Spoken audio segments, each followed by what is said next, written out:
Shalom Bapak Ibu Saudara yang dikasihi oleh Tuhan. Kita bersyukur hari ini boleh bertemu kembali di dalam program Amazing Grace. Dan kesempatan kali ini kita masih akan membicarakan mengenai perumpamaan.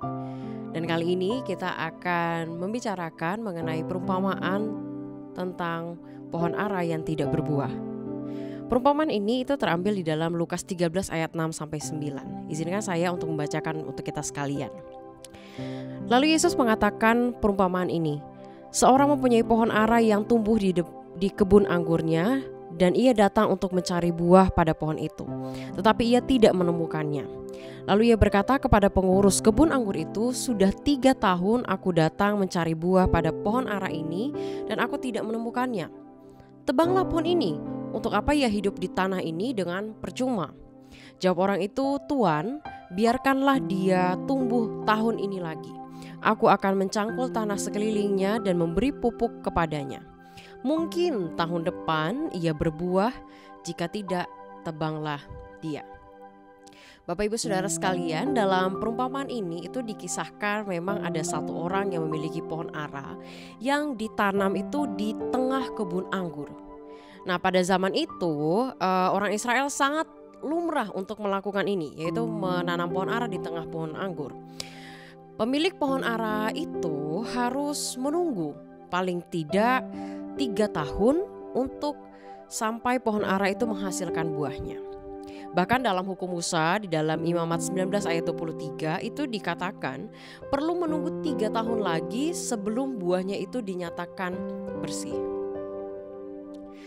Nah, memang karena lokasinya yang ditanam di tengah pohon anggur, maka pasti pohon ara ini dirawat dengan sangat baik dan menempati tanah yang memang sama baiknya dengan kebun anggur.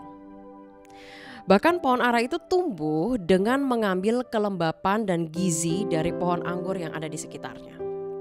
Jadi kita bisa mengerti bersama dengan kondisi seperti ini, sangat wajar pemilik pohon ara mempertanyakan kenapa sudah pada waktunya dia berbuah tetapi dia tidak berbuah.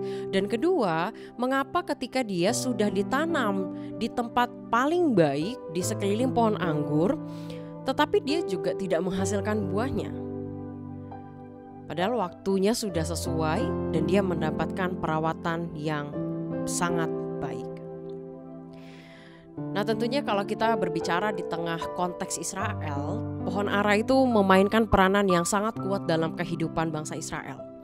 Allah menggunakan pohon ara untuk menunjukkan bagaimana makmurnya orang Israel.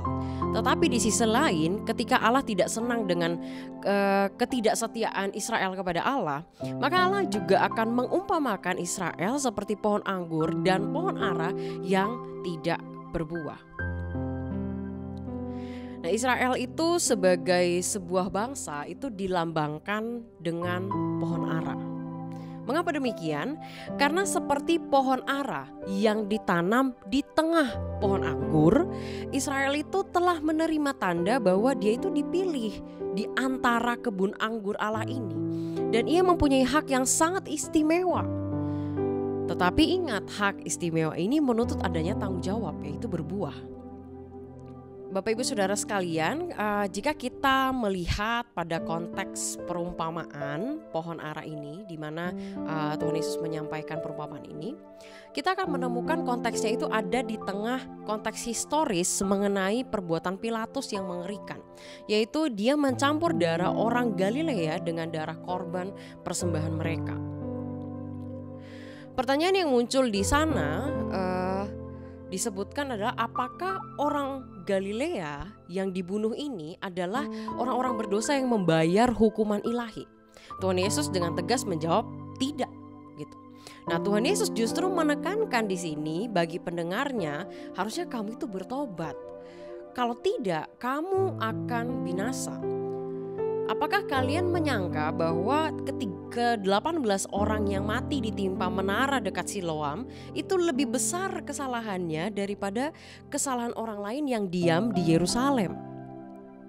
Nah, inilah konteks Tuhan Yesus menegaskan lewat perumpamaan pohon ara yang tidak berbuah ini, yaitu supaya para pendengarnya bertobat. Tuhan Yesus melalui perumpamaan ini memberitahukan kepada para pendengarnya supaya mengerti bahwa kesabaran Allah itu ada batas waktunya, yaitu sampai hari penghakiman tiba.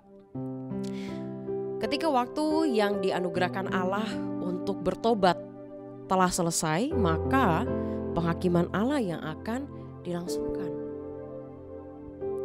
Bapak Ibu, Saudara sekalian, perumpamaan ini mengingatkan juga kepada setiap kita bahwa kesabaran dan belas kasihan Allah itu tidak meniadakan tanggung jawab setiap kita untuk bertobat. Allah sudah melakukan bagiannya dengan menyediakan jalan keselamatan bagi kita, memberikan kita waktu, kesempatan hidup untuk bertobat dan menuju keserupaan kepada Kristus. Pertanyaannya bagi kita adalah, sudahkah kita menggunakan kesempatan di hari-hari hidup yang Tuhan berikan kepada kita untuk bertanggung jawab dengan pertobatan hidup yang sungguh-sungguh? Nah, kiranya firman Tuhan hari ini boleh mengingatkan kepada setiap kita untuk kita tidak mensia-siakan waktu, kesempatan yang Tuhan berikan kepada kita untuk sungguh-sungguh bertobat, menjalani hidup baru yang benar di hadapan Tuhan. Tuhan Yesus memberkati kita sekalian. Sampai berjumpa di Amazing Grace berikutnya.